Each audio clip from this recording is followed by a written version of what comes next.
Hello, എല്ലാവരും എന്ത് പറയുന്നു? നമ്മളിന്ന് ഡിന്നർ കഴിക്കാൻ പോയത് മലാസിലുള്ള സീറ റെസ്റ്റോറൻറ്റിലായിരുന്നു. അപ്പോൾ അവിടുത്തെ വിശേഷങ്ങൾ നമുക്ക് കാണാം. ഞങ്ങൾ ഫസ്റ്റ് തന്നെ ഓർഡർ ചെയ്ത് കിഴി പൊറോട്ടയായിരുന്നു. കിഴി പൊറോട്ടയുടെ കൂടെ നമ്മൾ ബീഫായിരുന്നു. നമ്മൾ കിഴി പൊറോട്ടയുടെ ഉള്ളിൽ നമ്മൾ ഓർഡർ ചെയ്ത സാധനം. പിന്നീട് നല്ല ചൂടോടെ തന്നെ അവർ നമുക്ക് തരുകയും ചെയ്തു.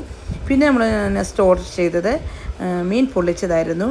നല്ല വാഴയിലയിൽ സൂപ്പറായിട്ട് അത് തുറക്കുമ്പോൾ തന്നെ ഒരു സ്മെല്ല് നമുക്ക് മനസ്സിലാവും. അതുപോലെ തന്നെ നല്ല തിക്ക് ഗ്രേവിയോട് കൂടിയായിരുന്നു. അതിൻ്റെ ഗ്രേവിക്കൊക്കെ ഒരു പ്രത്യേക ടേസ്റ്റായിരുന്നു. നല്ല പൊറോട്ടയോടെ കഴിക്കാൻ നല്ല സൂപ്പർ ടേസ്റ്റായിരുന്നു. ഇത് മസ്റ്റ് ട്രൈ ആണ്. പിന്നെ നമ്മൾ ഓർഡർ ചെയ്തത് ബീഫ് ഉലർത്തിയതായിരുന്നു. പക്ഷേ അതത്ര പോരായിരുന്നു. പിന്നെ നമ്മൾ മന്തി ഓർഡർ ചെയ്തു. അതിൻ്റെ ചിക്കനും അതുപോലെ റൈസും ഒക്കെ സൂപ്പർ ടേസ്റ്റായിരുന്നു. പൊറോട്ട ഓർഡർ ചെയ്തു, അതുപോലെ ചിക്കൻ ഫ്രൈ ഓർഡർ ചെയ്തു.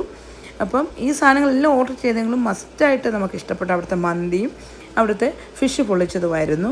അപ്പം നിങ്ങളെല്ലാവരും ഒന്ന് വിസിറ്റ് ചെയ്യണം. പ്രൈസും ഒക്കെ നമുക്ക് ഓക്കെ ആവുന്ന രീതിയിലായിരുന്നു.